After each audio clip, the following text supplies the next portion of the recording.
FOXBOROUGH Mass. Quick hit thoughts and notes on the New England Patriots and the NFL. 1.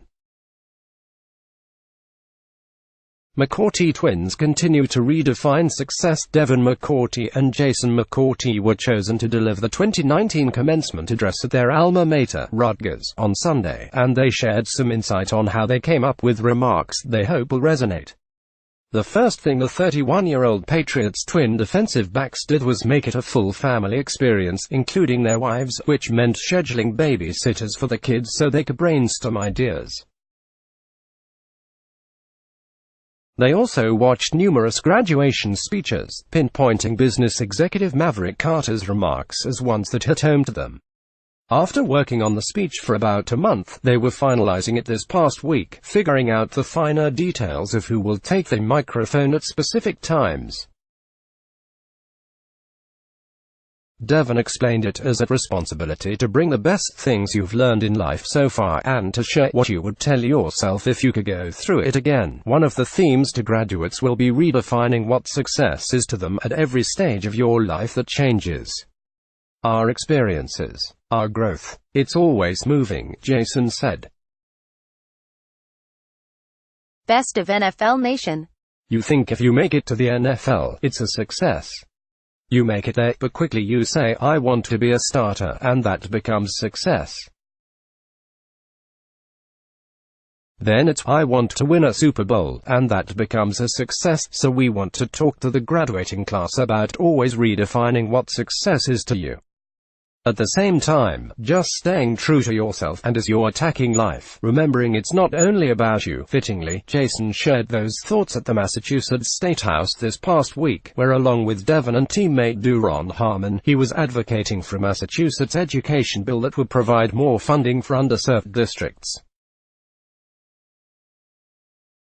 The McCourtys described their involvement through the Players Coalition as trying to elevate the voices that people don't always listen to. They continue to raise significant funds and awareness for sickle cell disease, a cause that hits close to the family.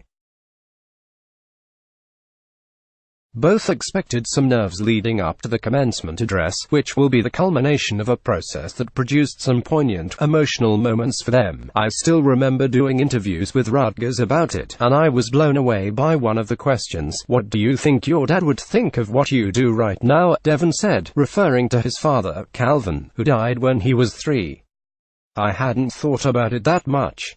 So it's allowed us to look at what we've done and what we want to do in the future," added Jason. When the opportunity came about, I was shocked. I don't think I consider myself somebody they would ask to do that, but it was something special to call my mom and tell her. Can you imagine they asked us to be the commencement speakers, too? Collins' return proves the door is never closed. When the Patriots traded starting linebacker Jamie Collins to Cleveland midway through the 2016 season and landed just a late third-round pick in return, it was a shocking move that had an addition by subtraction feel to it.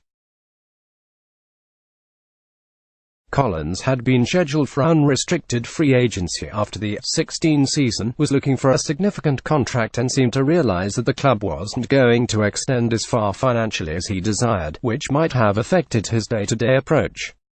That combination, coupled with the Patriots reducing his role at times in 2016, led to the trade, and Collins initially said the Browns had a different level of family atmosphere than New England. Now Collins is excited to be back, and having received a big payday in Cleveland, maybe his perspective has changed, similar to the situation with safety Patrick Chung, who returned in 2014 after a season with the Eagles.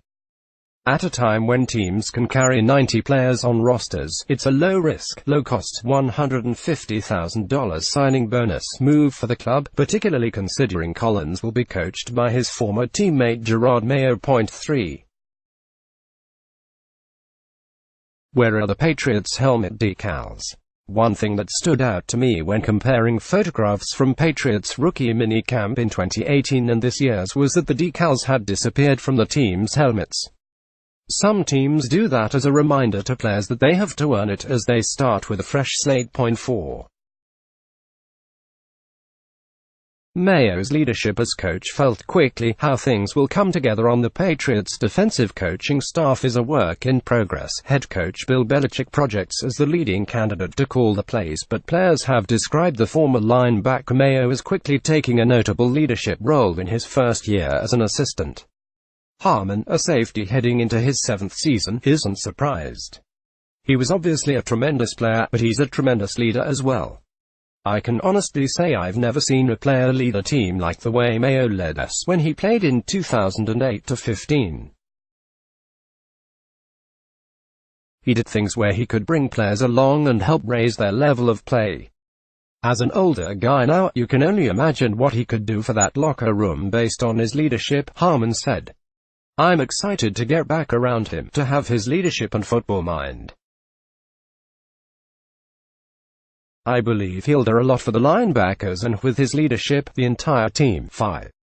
Inman has shown a knack for adjusting. One of the key traits that had to appeal to the Patriots in signing receiver Dontrell Inman is football intelligence.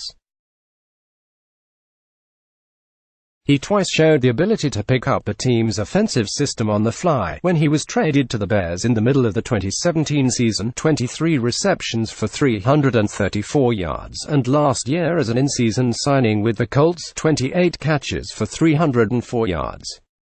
As has been well documented over the years, the Patriots' offensive system can be a challenge for receivers to acclimate to, but Inman's recent history, coupled with the team's need to bolster its ranks, was a catalyst to the sides coming together on a one-year deal with a $200,000 signing bonus. 6.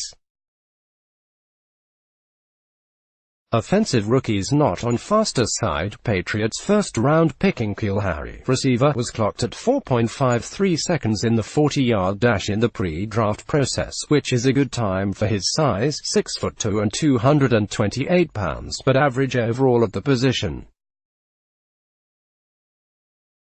Running back Damian Harris, third round, was clocked at 4.57, which is on the slower side at the position. Although 40-yard times don't always translate to on-field success, they provide a measuring stick of sorts on how much speed a team has added. Coupled with free agency, and additions such as tight end Benjamin Watson and receivers Inman, Demaryius Thomas and Morris Harris, this is one area I wonder about with the Patriots' offense. Will the need for more speed be an issue? 7. Devlin's unique ring. Patriots fullback James Devlin has 3 Super Bowl rings and 1 permanent wedding ring tattooed on his left ring finger with the Roman numeral 7/13.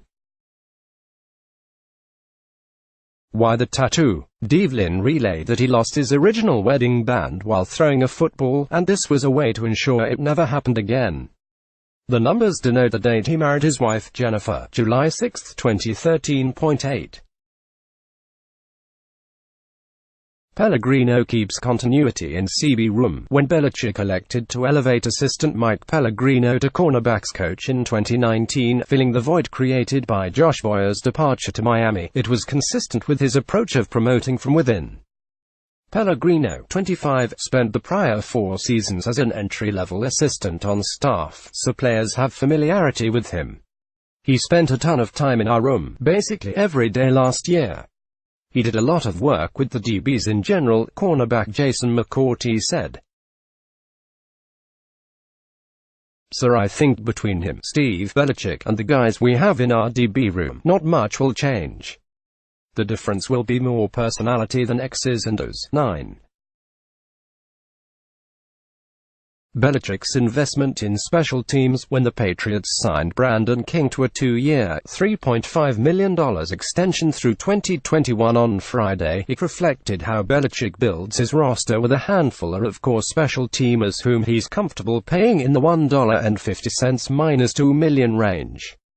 King's deal essentially splits the difference between contracts signed by Terrence Brooks and Brandon Bolden this offseason, as they also project a core special teams roles alongside the likes of Matthew Slater and Nate Ebner. 10.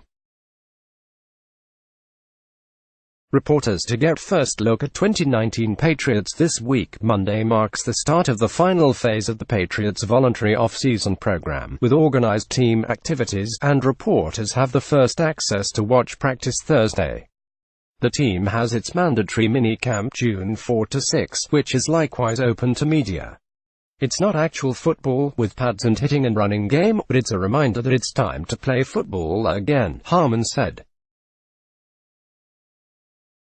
We've been lifting and conditioning for 5 weeks now, and that gets a little old after a while. So it's exciting to get back and playing football again.